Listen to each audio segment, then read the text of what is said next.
Analyzing stories is something that you work out for. You do brain push-ups.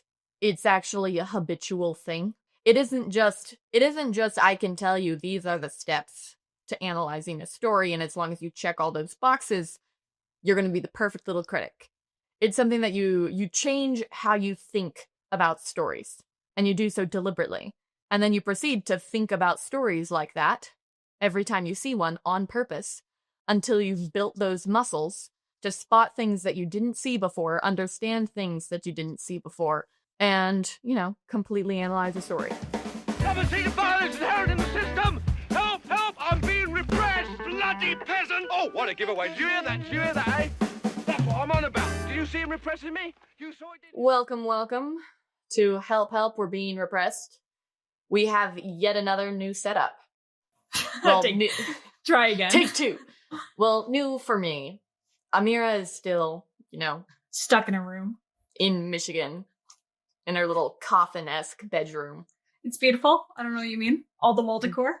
But I am in Canon with the fancy lighting and the sound system and a little monitor with Ameera, except she's like this big. I moved a lamp. And like 2.5 feet away from me, so I might have to wear my glasses next time because I low-key can't see your expression. Just assume I'm smiling. Yeah, like I see your eyebrows. They're like very small. It is also like 8:30 in the morning. Not for me.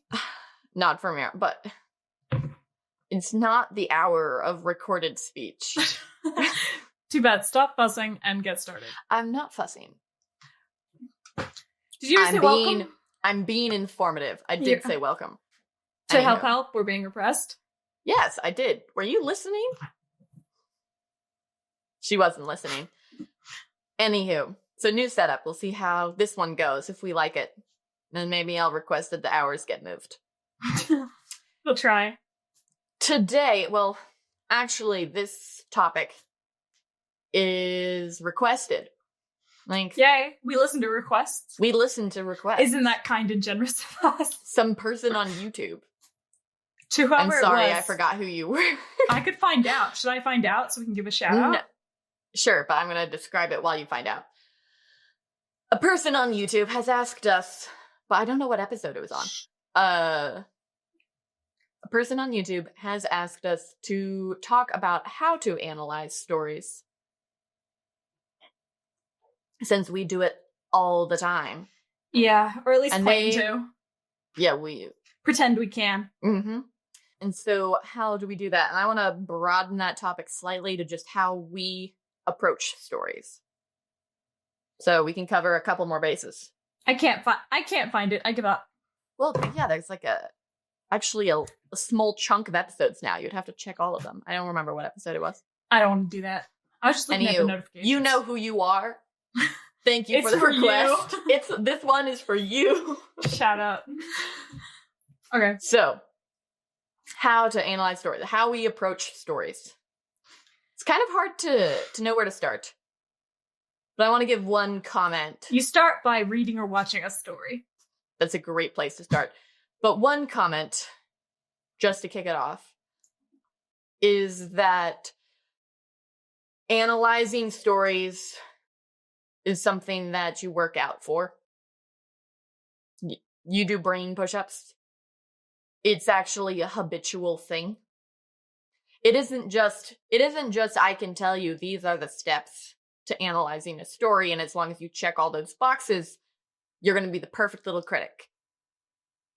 It's something that you change how you think about stories. Yeah, I feel like you just have to stop thinking of yourself as purely a consumer. Yeah. It's more of a participant. Mm-hmm. You're not just a recipient of whatever they're giving you. You're participating in the discussion that the movie or the book, the show is having. You can't simply accept everything that an author or Hollywood or whatever pumps out and be like, yeah, great, it was fun. Like, we are not trash cans. No. Not recycle bin. No, you don't. No, recycle bin's better than trash can. I don't know how to recycle anyways. So. Yeah, we're from Idaho. What's recycling? We burn our trash. Well, generally. Not all of it. Not all of it. The noble That's slander. Slander. Did I say that? No, I didn't say that. Other people recycle. We don't know how to recycle. I can't even identify like a recycling can if it's not green with the arrows. If it says recycle, I'm like, nailed it. And then I don't recycle and it. then Ameera doesn't put any of it in the recycling bin because she's like, I don't know what stuff gets recycled. It might not be. Yeah, okay. Anyway, so you're not a trash can. Yeah. You're not purely a recipient. Mm-hmm.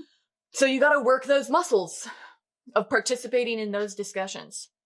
Which is why, for us, we kind of have to sit down and think about, like, how do we analyze stories? Because for us, we've been doing these brain push-ups since we were, like, itty-bitty. Well, because you'd finish a movie, and Dad would be like, tell me about it. So, tell me what happened. What was the theme? What were the characters' progressions like? Yeah, and he was always ready to do a great block of a bad message that looked cool. Yeah. Yeah, I remember the first time I watched The Matrix, and I was, like, endlessly stoked by the scene that they were all in black leather and just shooting everybody. And I was like, oh, fuck. And my dad is like, we're going to talk about this. We're going to talk about this. But I'm just saying, first note, they're brain push-ups. Yes, you don't get to just do it once. Like, it'll take work. You won't automatically. You'll get better at it. But you get better by trying. Truth. Yeah, just by repetition. And I've always made efforts to do that with, like, kids I teach, tutor, or babysit. Yeah. And it's just like, you know what? While I'm here, I might as well help with the brain push-ups. How do we look at things? Yeah. So that's the first note. Then, as we start, another thing with stories of any kind is you have to know that all of them are saying something. Like 100% of stories are saying something.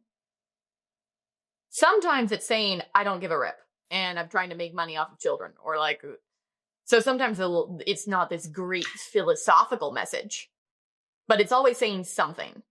Sometimes the message is just extremely insignificant, but there's still one. Yeah. It's similar to how, like, people's actions always tell you something. Yeah. You know?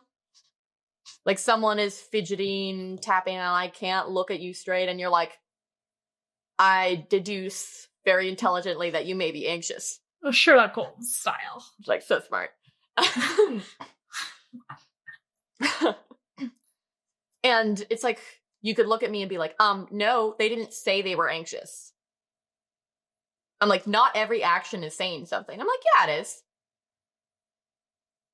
It might be mundane, but it's just like everything you're doing says something about you, about your current state. Like, so stories are like that. Not every story, some are, but not every story is a grand philosophical debate. But all of them are saying something. So that is the first step to being a participant in the conversation, is knowing that a conversation is happening. So we say there is a message always. You'll get better at it. Now what? Well, another thing on when you're looking at the message, once again, trying to join the conversation. What you have to know is monkey see, monkey do. Not monkey hear, monkey do. But it frequently is monkey hear, monkey believe.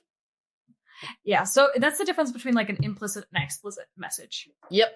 So this is one way that I think Christians often can get like... fail drastically. Yeah. Get really confused. Right? They watch a movie or whatever and it says some grand ideal. It says like, what's a good example of this? Like, we're trying to have kindness. We're trying to stop hate. So we've talked about Secret History. So let's just pull that one up because we've talked it through before. So Secret History says we're condemning this. Well, it says we're exploring this flaw. Yeah. Well, it says this is a flaw. And says it's a flaw. But then through the story, what you see is all the beautiful sides of that flaw and what the pull and the appeal is. Mm-hmm. The glamour. And so the effect of the book is not actually condemnation of the flaw. It's actually, I keep like shifting my computer. Yeah, stop touching it. Okay. It's stupid. Yeah, it's not actually a condemnation of the flaw. It's kind of an affirmation of the fact that they believe the flaw to be worth it. Even if they specifically said otherwise. And it's like, okay. And lots of people see that. So I'm like, okay, I read the book and I talk to people about it. And I say, it's bad. It's completely wrong. It's glamorizing the sin. It's glamorizing the sin. And they're like, no, but it said this. I'm like, yeah, but what did it show you? Yeah, what did it do? What is the actual effect, not the claim? What does it make you feel? Yeah, like, because movies, stories, they're mostly an emotional pull. And it's one of those things where it's like people are more likely to react emotionally than rationally. Mm-hmm. So when you make this logical argument and you're like, boom, boom, boom, this is what it says. Like, this is why you should see this as a flaw. But then you show it as like this glorious process. You're like, yeah. And you have to realize when you're falling for the words, the monkey hear, monkey believe thing, that does not mean that the innate message isn't going to have an effect on you. Yeah. It's still going to have an effect on you. But you can justify it. And you're going to be rationalizing it to yourself. It's actually almost, I think it's almost more dangerous because you're not aware. You're not aware. So if I read the book and I'm like, so this is what it's doing to me. This is what it's trying to do to me.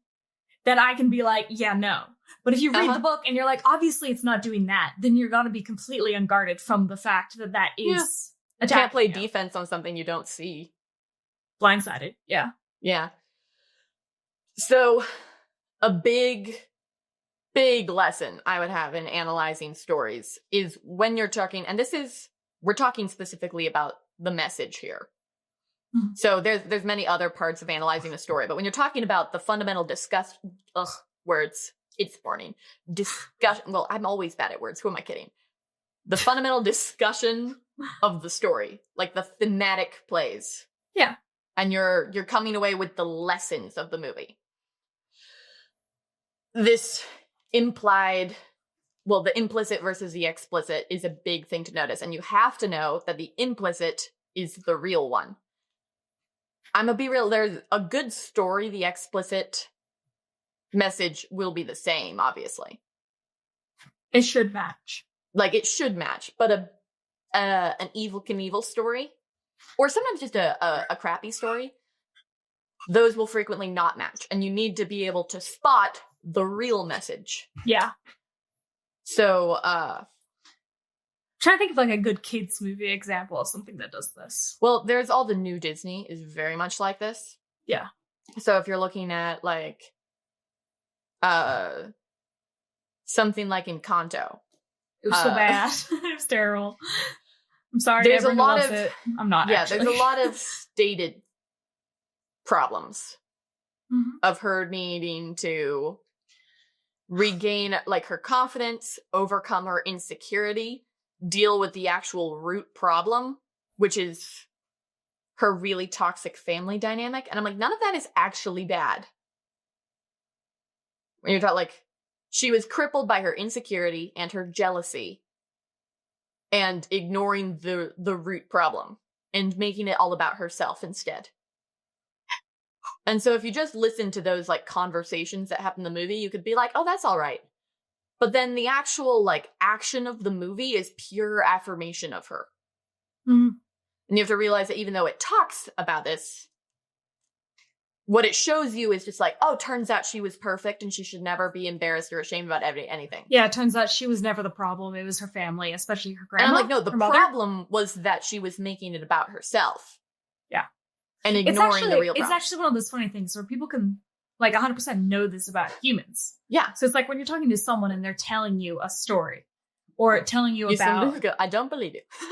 Yeah, where you're like, okay, so what they say and what is the case do not always line up, especially when they're talking about something that, you know, they're personally involved in.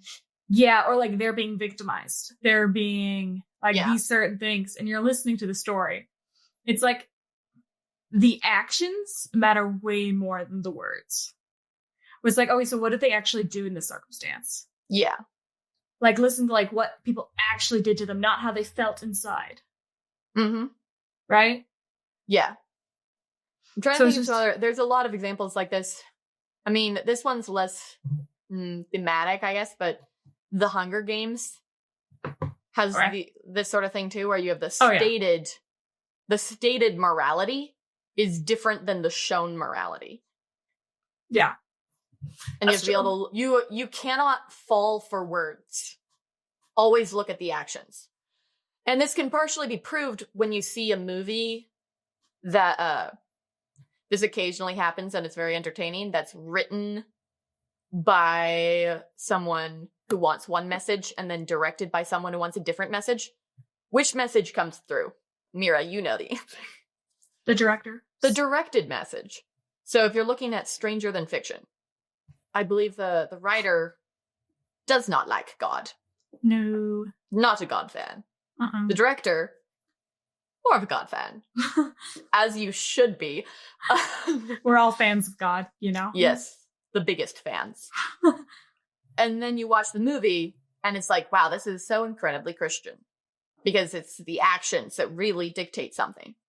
The way you shape the story and the perspective it was shown from. Like, it's one of those funny things. And people do this with a lot of things. Whether it's like, it doesn't have to be the message of the story. It could be like much more simple things, like a relationship in the story.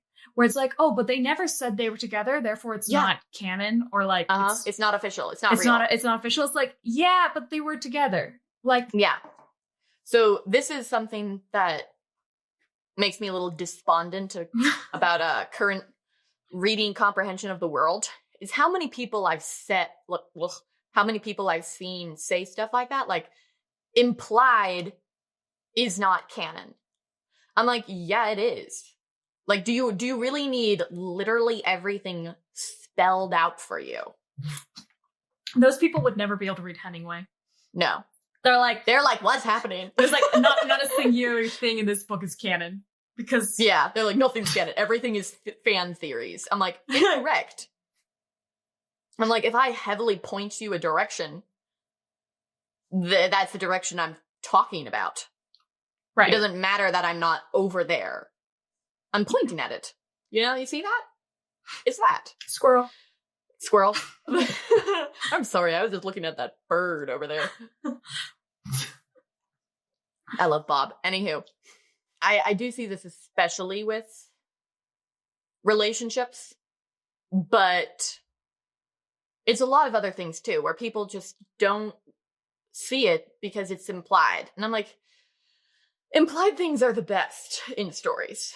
It makes things automatically so much more artistic to show you instead of telling you. Well, no one wants an exposition dump. Like, you want... It's like, by the way, this is all of the information. And I'm like, show it to me. But then people watch it, and if it says something different that it shows, everyone likes to justify their own thoughts by going with what was said.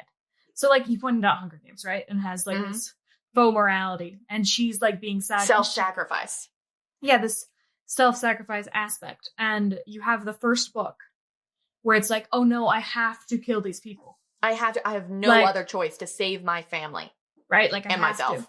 And here's the thing. It's hardly self-sacrifice if you kill other innocents to do it. If someone is actively trying to kill you, that's a little different than her watching her little friend, Rue. And I remember this moment in the book because I was like, oh my gosh. You're like, the heck? And her being like, you know, it's so sad that I'm going to have to kill her. Well, and then later having a brief moment where she was glad someone else killed her so that she wouldn't have to. I'm like, why were you planning on it? Yeah, and it's like, oh no, we can't do anything else. And then There's no other choice. The second book where they immediately do something else. Yeah. Instead, they all team up and break out of the games. And I'm like, so you just disproved your entire faux morality of the first book by showing the moral option. But they said, oh no, she has to. And everyone went like, oh no, she has to. And I'm like, no. Use your eyes. Yeah, like, obviously she didn't. So it's just one of those things. So it's like, yeah, implicit, explicit.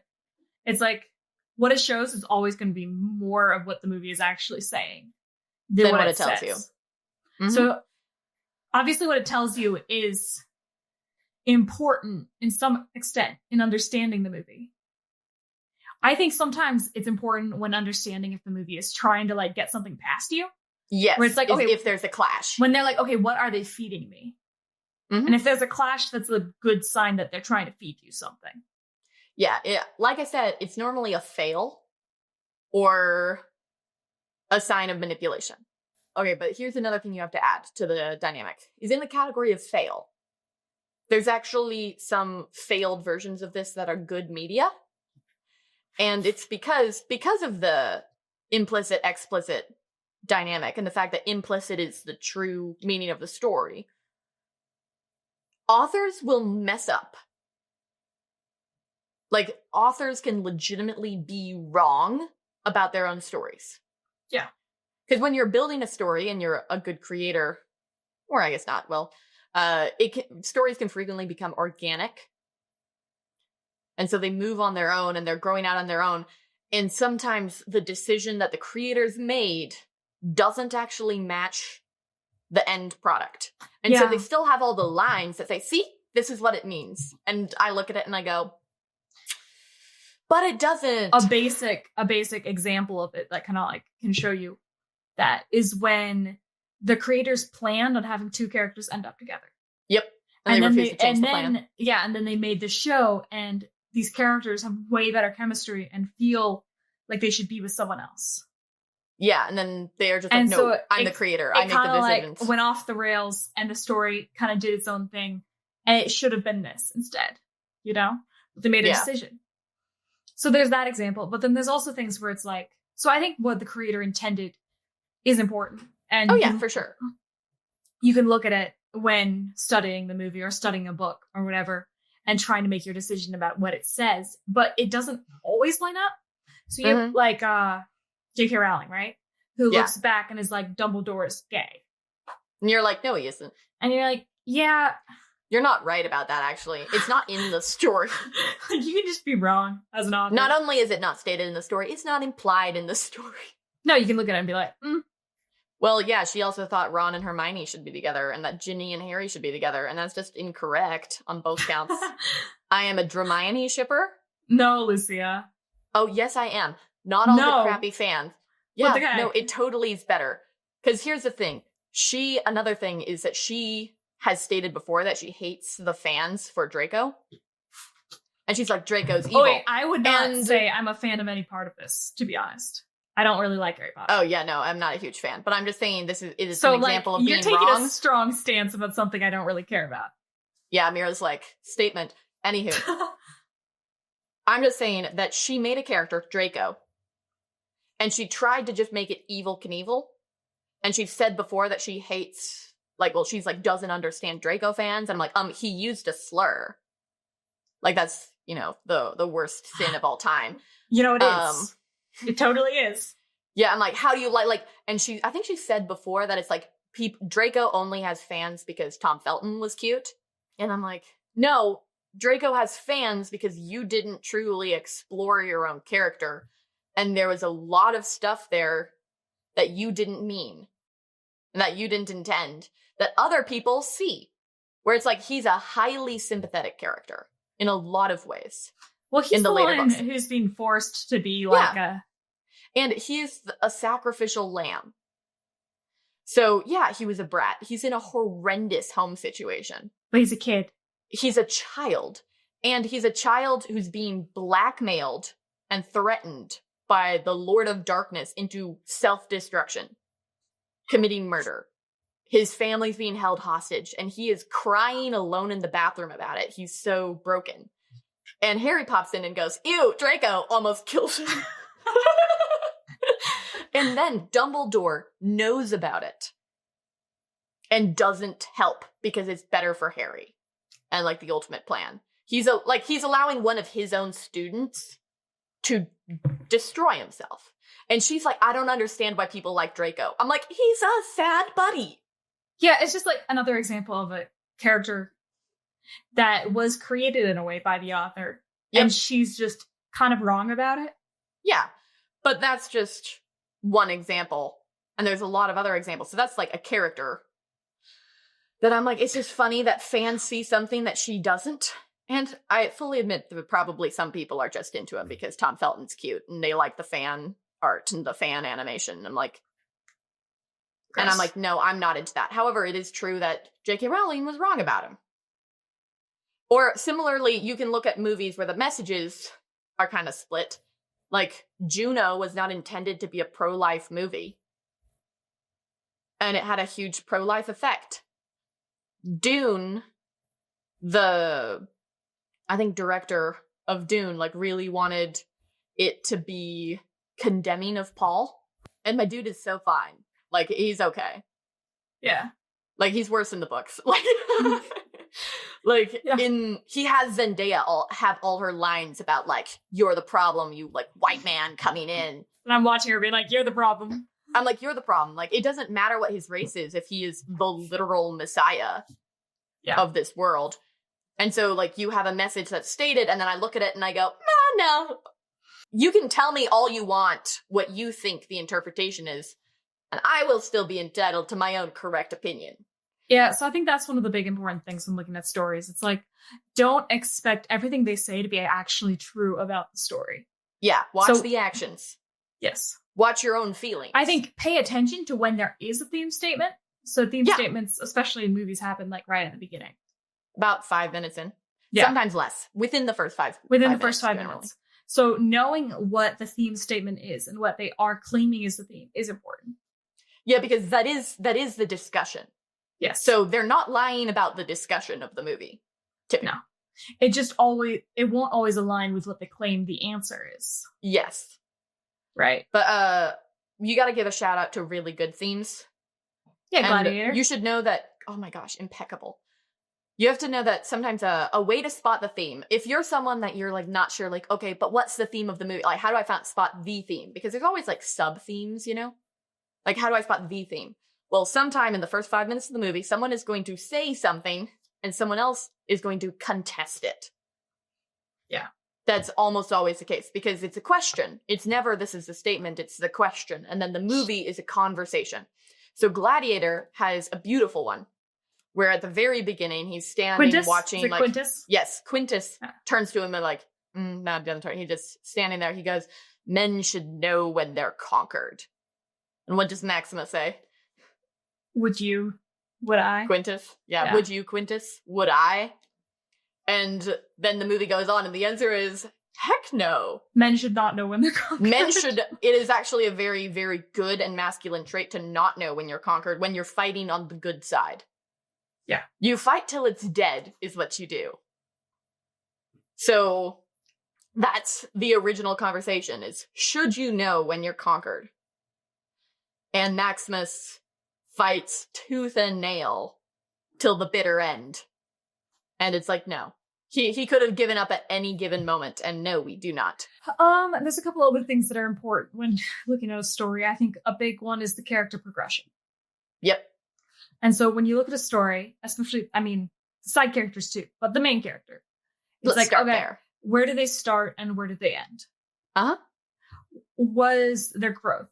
Were there flaws? Like, and it's not like if there was no growth, I could say, never or watched what's that movie. But relationship between their strengths and flaws is another good one. Yes.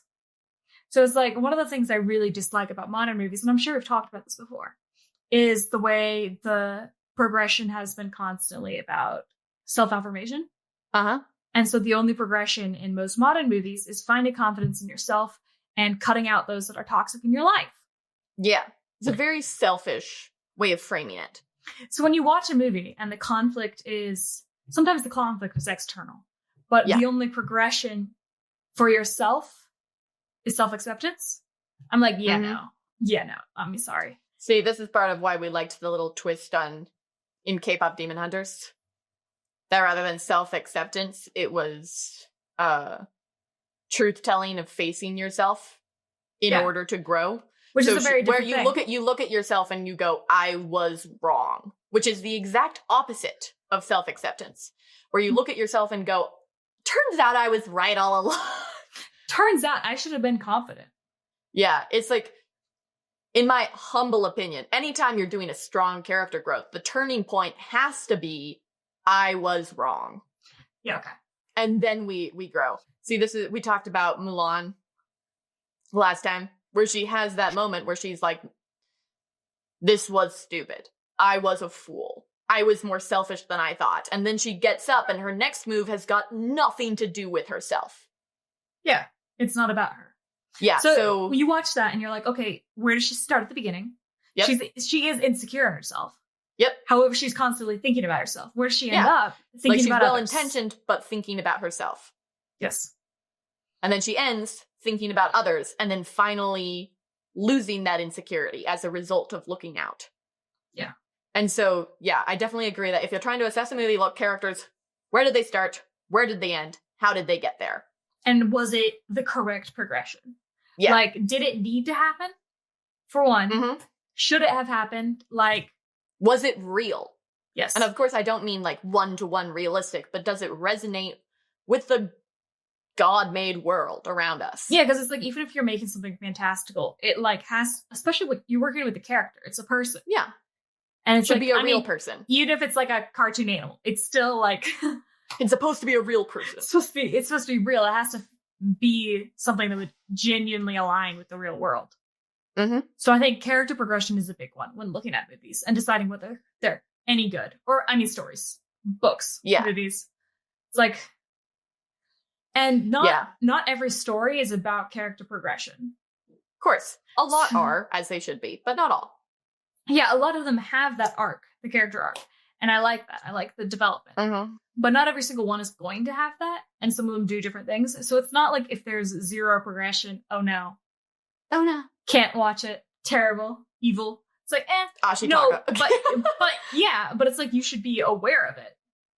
You should like notice. Yeah. And be like, okay, so why didn't he have to grow? It's like, because he was fighting something entirely external outside of, like Ashitaka, right? Princess Mononoke. His fight was it was a battle. He was battling in himself. He had a quest. Yes. So he had the internal thing, which was a literal demon in his arm, but he was on a quest. And his quest was affecting the world and the people around him. And so it was more, and for him, it was actually more of a discovery than a growth, where he was told to go see with eyes unclouded. So like he's learning, but he's not like he was good boy at the start. He was good boy at the end. Yeah, he had a mission. He had a mission he was trying to accomplish. Yeah, but there's one other thing I would say about this isn't really on character progression. Yeah, but when looking at a story, just quality. So we mentioned earlier, I think in one of the earlier episodes, I don't remember, that Lucia likes to tell the kids she was babysitting, you have quality and you have morality. Yeah. And it's like the lower the quality, the higher the morality needs to be for you to like want to watch it. The lower the morality. Well, not quite. Well, it was more the opposite. Yes. So I'm just like, you got your two scales and you want them, depending on where they are, is whether the movie is worth it. So I'm like, if a movie's super moral and low quality, I'm like, it can be worth the watch. But it's more like if something is lacking in morality, like, for one, you need to notice that. You can't just be consuming it. But it's like, if something is low in both, don't frickin' watch it. If something is really high quality, but not nailing morality, you can still watch it as long as you're watching it. It depends.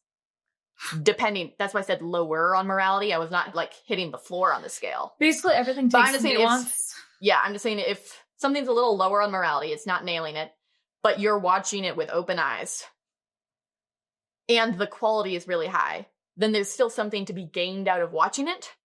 Sometimes. As long as, that's why I said not Mira. I'm not saying floor morality. I'm talking about not great. Yeah, mid. And like great quality. You can still like with open eyes get something out of it. But the problem is when you're watching something blind, you're not paying attention to quality or morality. You're frequently consuming things that are really low in both. Yeah. And like, just don't watch it. Yeah, I mean, I was doing a review this summer. I don't know if it's been out or anything about a book. I'm trying to remember. Shatter Me? Shatter Me. Yeah, so I was going to write a review of the book because it's one of the bestsellers on Amazon. And I read the first book and, like, I struggled to get through, like, the first chapter. Because it was just so poor quality. Crappy. Yeah. And so I read this book. Garbage. It's absolutely crap. Like, it's zero quality, terrible writing. The metaphors are wildly forced and dramatic. And everybody's in love with her for no reason. And she's perfect and oppressed and the most powerful. And I'm like, okay, so I read this. And the villains are so hot. So hot. And I'm like... Because all villains are so hot. And into her. And I'm just sitting there like, okay, why do people read this? Because it's crap. Like, the quality's bad, the morality's bad. And this is one of the things that why it's got so many reads. Right? This is one of the things people need to be aware of when you watch something. Is when a book makes you feel something. When a movie makes you feel something. You're like, okay, what's it making me feel? Mm-hmm. And how did it make me feel that? And should I be feeling it? And so you read this book, and this was like almost entirely like female like delusion in a book. It's a wish daydream. Fulfillment. It's wish fulfillment. It's just a daydream. We like to call these things a junior high girl's daydream. Yes. Whereas like it's not about that story I'm quality. like, okay, I read it and I'm like, oh yeah, why on earth is someone buying this absolute crap like be written by Lucia in 7th grade? Like, probably could have, be real. No, I definitely could have. It's like, yeah, this is like about that level. Should pull out some of my 7th grade writing. It's funny. It's like about that level, right? I have literally read books where I'm like, I'm pretty sure I made that exact description in junior high. Don't worry, it was actually worse than that because I wouldn't have written that. My gosh. No.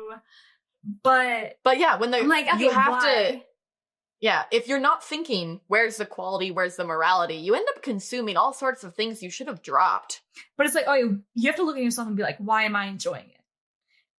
And it's like, you're enjoying it because it's making you like... It's pandering to you. It's pandering to you. It's catering to you. It's like we talked about rom-coms. Where it's like a lot of them is just, it's for the girl entirely. And it's like... To feel affirmed. To feel affirmed. And it's like, it's not like we've never watched a rom-com or we won't enjoy a good rom-com. But it's like you watch it and you're like, do I only like this because it's making me feel better about myself? Yeah. Like, but this is a broader lesson on the same topic. I was talking to the kid I tutor in creative writing.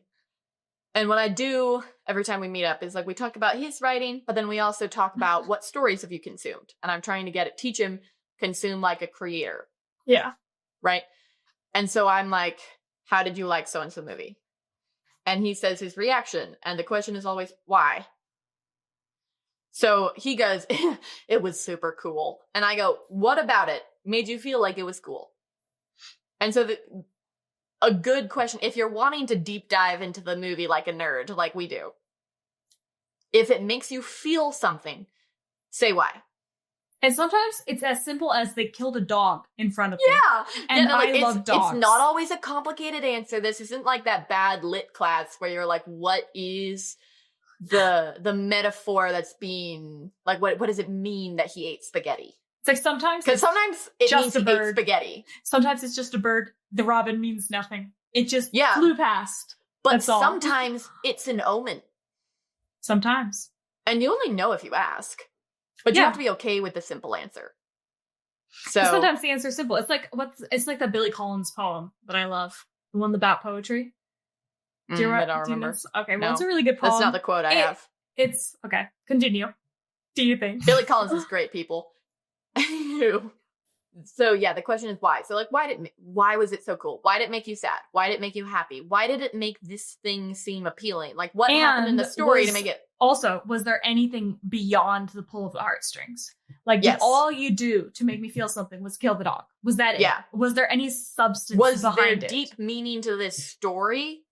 Or was there just drama? Or did it just make me feel? Yeah. And that's it. Mm-hmm. I'm like, was there emotional visuals or emotional story? Right. So yeah, it's just like, when you're dealing with how do I analyze stories, it's frequently just ask questions. It's take some time and think about it. Like, think about how you react and how they want you to react. Yeah. Because I think actually how you react is one of the best ways to start. It's just and then you build off of that. How did it make me feel? And then you can go into why and whether you should. And whether you should is often related to the deeper things like themes and like whether there's actually substance there. But just starting with the like, okay, how did this make me feel? And that sounds weird. But but it's actually a good place to start because you go from how did it make me feel to why did it make me feel? Yes, what did it do? Why? How? Should it have? Yeah, should it have? I feel like I had another thought, but then it flitted away. Like a bird with Like deep a meaning. bird with deep meaning. An omen. An ominous robin. Ominous. I don't think robins are usually ominous. Well, they can be like positive omens, I'm pretty sure. You know, because they mean spring arrived. So yes, you so could they're use that not as an omen. ominous. But what if spring is like a bad thing in a story? If you're like, something bad is going to happen in the spring and it's all building up, and then you see the first robin and you're like, crap. Okay, it could be ominous. Yeah. I see the vision. You see the vision? I got this. I should put it in a story. Locked in. For my next apocalyptic story. Anywho. The robins mean bad things. The robins are bad. It's actually really fun twist sometimes when you take something that looks positive and make it a negative, and negative make it look positive. Well, isn't that what an albatross around your neck is? Yeah. Because an albatross is a good omen. An albatross is a good omen. So an albatross around your neck is a bad omen. A dead albatross. Bad. Is bad. All right, so what do we have? We have implicit versus explicit. Yeah, authors can be wrong. Authors looking for the real meaning. Character progression. Join the conversation. Know that a conversation is happening. Look at the character progression, where they started, how they ended, whether you like that, whether the characters are real, your feelings, your reactions, and how they got you to feel that way. Mm-hmm. Oh, another one is you can more technically, if anything feels wrong, like, why did that movie feel so fast? Why did that movie feel so slow? Why do I not care about that character? That's also something you can ask why about. Yeah. So I'm like, why did I watch the Barbie movie? In order to have the conversation, obviously. Because why else would you watch it? Why, when I watched the Barbie movie, did I care so much more about Ken than Barbie? Because he was more fun. That's not the only reason. That is a reason. And it's not it. And why did so many people care more about Ken? And the women folk will tell you it's feminist. Feminist? No, that's sexist. The opposite of what I meant. Okay. Sexist, misogynist. Like the women folk will be like, the reason that everyone likes Ken so much is because it's misogynist, and that's what I'm like. No, I actually just hate because women. You gave the save the cat moment. The moment of humanity and vulnerability that has to happen in the beginning of a movie to make you care about a character to Ken. You made him way more sympathetic. You made Barbie a brat. And I know you did that with the intention of character development. But you need a moment of likability or vulnerability or good personness at the beginning of the movie to make me care. And you gave it to Ken. And so everybody is like, Ken! And it's because of a technical story thing. That's another one of those movies where they say something. They say a lot of things. They say over and over and over again. They show you something else. And do something different. When they talk about equality. Equality, right? equality. How they shouldn't treat the Kens badly either. Yep. And then at the end of the story, what do? No, this is actually horrible because I had a conversation with someone exactly about this where I said, it's sexist. This movie is, misandry. Misandry? Misan? I feel like it's misandry, but it might be misandry. Someone fact check me on that. They will, don't worry. Yeah, no, see, when I said I didn't know how to pronounce eugenides, people got on me, so... At least you they didn't got say, my like, back. Gwyd. Like I said. Gwyd, that was awful. Enid. Okay. It looks like a G. Okay, continue. Brain. Oh, but this person where I said it's misandry, whatever. It's the sexist. Word. Sexist The against word. men. It's sexist. And this guy, which is funny when it's a guy, says, no, didn't you hear that line at the end of the movie? Where they said, we're going to, we don't want Barbie Land to go back to the original Barbie Land. We want true equality. And he's like, didn't you hear that? That means you're wrong. And I'm heard it. I heard it. And then the next line was this snotty little, we'll treat the Kens as well as you guys treat women. And then they proceeded to not have Kens allowed to hold any political positions in Barbie Land. They basically stayed the same. They were like, maybe one day. But they just straight up banned the Kens. No, I think it just kept it the same, basically. Yeah, it essentially was the exact same. as the start. Plus a little extra snottiness to the Kens. Where I'm like, I could not care less about the line they put in there to try to make people happy and like it was going to be real equality. I care about what it shows me. I saw people also saying it was like super pro motherhood. Yeah, because they put in that like movie moment. There was the line. And it's like, yeah, they put in lines. And you have to know, not all lines are true. Also, the entire epiphany. Are you talking about the epiphany? Yeah, go ahead. When you hate that, what you hate? Mm-hmm. So there's a part of the movie called Break in 3. Break into 3? Break in 3. And it is right after the Dark Night of the Soul, where everything sucks. A character or a moment needs to happen that launches you into the finale. When in How to Train Your Dragon, you've got everything sucks. Stoic hates Hiccup. Toothless is caught. He's really caught in self-loathing. And then he talks to Astrid. And he's caught up in himself. And it's just like, I suck. I'm the first Viking to not kill a dragon. She's like first to ride one. Where she's like, get your head on straight. And he goes, okay. And goes and deals with it. Goes and gets over himself. Like, that's a little funny example. But that's in every movie where they're going to have that moment in Elf. When he's sad and walking around and like looking off the bridge. It's called Whiff of Death, by the way. Small reference to death that happens in The Dark Night of the Soul. And then he comes across Santa, who's crashed down. And Santa is like, you're the elf I need. And he's like, let's go. Lock in. And sometimes... It's hilarious movie. It's so funny. But so it doesn't have to be like super deep. But it's also frequently a reference to earlier in the movie. But it is that thing that picked them up out of darkness, back on their feet, ready to fight. That's that moment. In Barbie, it's a whole monologue of how it's so freaking hard to be a woman.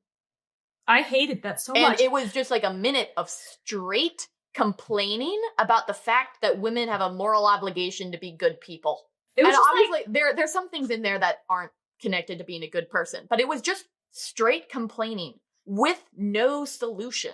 Let's just go fuss at everybody. It was just fussing. And then we're like, that is what picked us up out of the slums, is being honest about the hardships of women. And I'm like, straight complaining with no literally no self-assessment and honest self-assessment of your own struggle, like your own flaws. It is just... Men make life suck for women. And I'm like, maybe just stop caring. My gosh. Like, the only thing you can fix is yourself. Stop fussing. But it was just funny that a minute straight fussing was what they considered to be inspiring. Yeah. And so you look at that movie and everyone's like, it's so inspiring, so pro-motherhood. And I'm like, it's actually just letting people wallow in their own victimhood. Victimhood, yeah. Feel. Yeah, it was a lot of feelings about like, oh, I feel so oppressed. And telling you nothing is your fault. Life is hard for you, but it's not your fault. Just a big fat not your fault. Yeah. It's the patriarchy's fault. And I'm like, no. It was never you. No. It was never you. The thing is, some people, a lot of people, have hard lives that have external factors, right? No. Ameera disagrees. No, it's like, obviously, everyone has hardships. Yeah. A lot of hardships are external. Yeah. However, what we believe is that despite that... I like your little line. Despite that, we are all held to a standard. Right? So... I approve. Continue. We love standards. But you're all held to a standard. And the thing is, God knows if you had extra struggles, if you had extra trials, if you had extra things that were not your fault. He still wants you to do your best with what he gave you. And what he gave you is yourself. You cannot stand up and fix everybody else so that you don't have to deal with hard things anymore. But you can make yourself stronger. Yeah. You can make yourself better. You can make yourself tougher. You can make yourself someone who doesn't give trials to other good people. Yeah, and you can still fight the external. Okay, you can still fight the external problem. It's not like you have to be like, well, guess that's that. I give up. But if you can't change it, all you can change is your attitude towards it. Yeah. So it's like if you are one of the people on the internet who's sad and sensitive and there wants hate are speech, many of those and wants hate speech to be banned, and I'm like, sorry to break it to you, but it is physically impossible for you to successfully censor all of the billions of people on this planet, to never say anything that hurts your fragile feelings. That does not mean that you don't stand up for yourself when someone says something to your face or when someone's attacking, but you cannot just disappear the problem. So you can fight the problem when it's at your doorstep, but you can't disappear the problem. There will always be people hurting your feelings. What you can do is grow thicker skin. And it's like, there are two ways to eliminate the problems of my feelings are being hurt. Stop all people who say mean things or, things you don't like. Or don't be hurt. Or be less sensitive. Which one of those is easier? Just pragmatically speaking. Changing one person or changing... One of them is never going to frickin' happen. And the other one is actually relatively easy. Yeah, and with the internet... Getting your priorities straight. I'm like, with the internet, you actually have to change everybody. Because everybody can say crap. Literally everybody. Because it's the entire internet. The world. You can get your priorities straight, know what voices you care about, and be tougher. And that is just pragmatically so much easier. So basically, we didn't like the Barbie's whole fussing segment. We were like... Yeah, I'm like, toughen up, Buttercup. I also didn't like the switch, because they started the movie. This is related to what they said versus what they did, right? And the whole situation was supposed to be kind of like a joke and funny. And they started with, like, none of these women had any qualifications for anything. Yeah, like, the doctor just goes, you're healed. Blink, blink. Like, it's a joke. It's a doll world. Right? But by the end, they're like, you are a surgeon. Like, you are go, a girl. surgeon. And I'm like, no, you're not. You're a freaking doll. Like, yeah, they totally changed their minds. They went from being like, oh, they're it's just a silly joke to useless. One last topic I want to touch on. I would say one thing. Okay, before is your thing faster than my thing? Okay, the odds are high. My things are always long. Continue.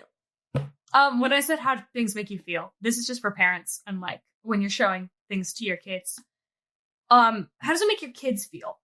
Yeah, be on course correction duty. Yes, like don't just ignore your kids' reactions to things. Yeah. So my dad would say this. It's like also notice which character your kids are wanting to be like. When you show them a movie, who are they like? Heck yeah. Love that guy. Want to be discourse. Like that. And you're like, yes, Lucia's reaction to Eric. And we go, we need to talk to Lucia. It's like, Lucia doesn't get to be a goddess of discord. So it's like, that's just a side note for parents. When I'm saying whether it's good, how does it make you react? Yeah, you're responsible for more lives than your own. So watch your kids. When you're deciding whether to watch something, it's not just about how you react. Yeah. Because your kid might react differently to different things than you would. They're not going to be just a mini me. Because we watched Sinbad growing up, and I was like, I was a big fan of Sinbad personally. Yeah, the snotty thief, like the sarcastic thief. I liked him too, but yeah, I'm like goddess of discord, and Ameera's like Sinbad, and my dad has to have talks with both of us. Both of us need to have a little course correction. Also, someone called me out on saying my dad when I'm talking to my siblings. I sometimes say dad, but it's just like I can't, like when I'm hooked up to all of this, I can't forget that there's other people listening. But I guess he's our dad. Our dad. Everybody's dad. Everybody's dad. He can father everyone. Okay. Anyway, I want to talk about my last topic. My last topic. Do I believe you? You're so untrusting.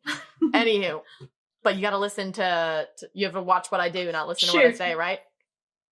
We might have to revisit this because it can be explored bigger.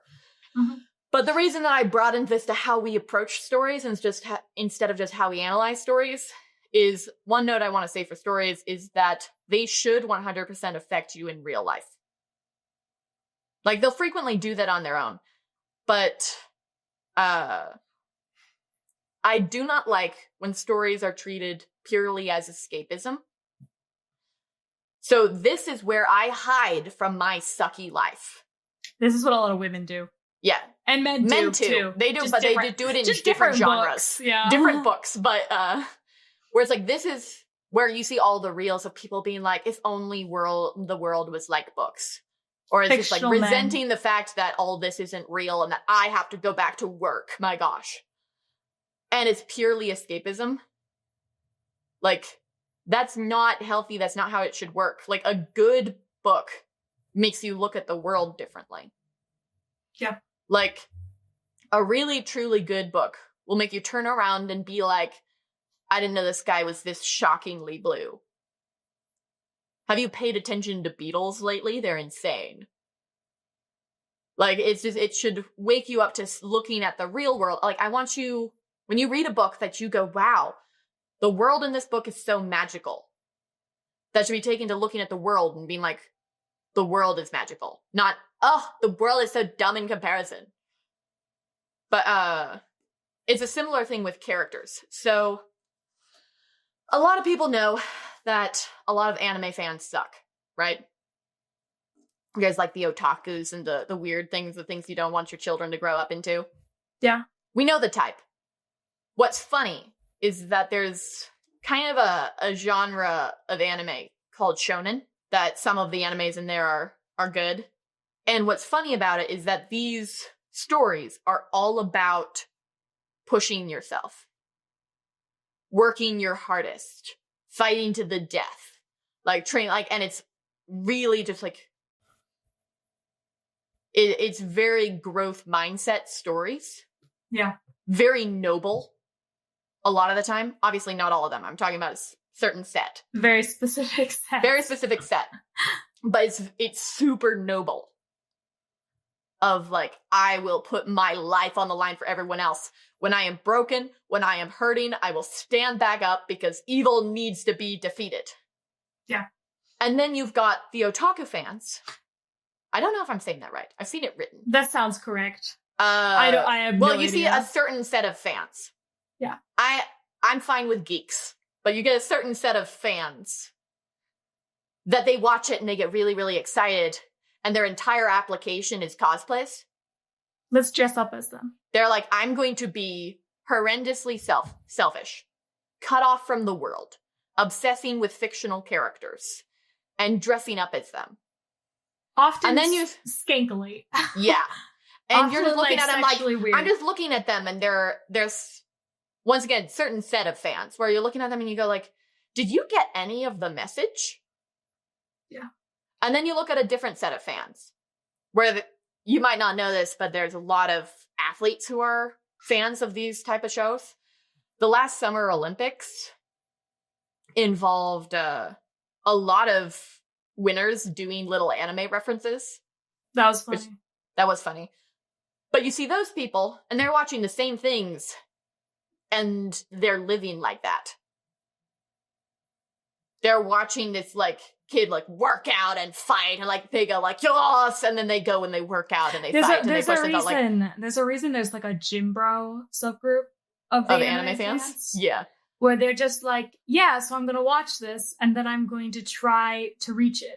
Yeah. Like, I'm inspired by this character to do things. But it's just a very, very stark example of where you have one piece of media with a really bad reaction and a really good reaction. Yeah. And it's not like all the media's... I mean, I think there's things in the media that would naturally split those two ways. Oh, yeah, of course. But one of them is, like, the dress-ups, and one of them is the theme. Yeah. So, not just anime, that's any story. If you find yourself sitting in a seat where you're like, I really admire this character for fill in the blank reason. Yeah. Then you should be thinking about how to be like that. Mm-hmm. Like, stories are not disconnected from the world. When I'm reading Lord of the Rings, and I talked on SASF about Unsung Heroes and how much I admire Frodo, and I look at that and I go, okay, then I need to be like that.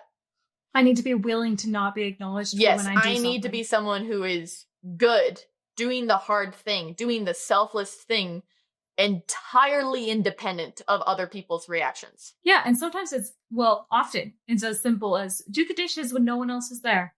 Yeah. Like, and not mind when mom doesn't notice and gets on you for a different chore. Instead of being like, but I did the dishes. But I did the dishes. Like, why is nobody acknowledging? See, this is a lot of things that I hate about, like, fussers generally of both genders. Is when they're like, but nobody acknowledges all of my efforts. I'm like, they shouldn't have to. God noticed. Yeah. That's the only one that matters. It is nice when people notice. No, it's great. So you see Charlie Kirk, and you go, I love what's happening. I love how many people are seeing what his life did. Obviously, like, it's a horrible tragedy, but you look at it and you go, like, the impact is incredible. All the protesters, all the memorials, all the, like, and I love that people are acknowledging what he did. He still would have been equally good if no one did. Yep.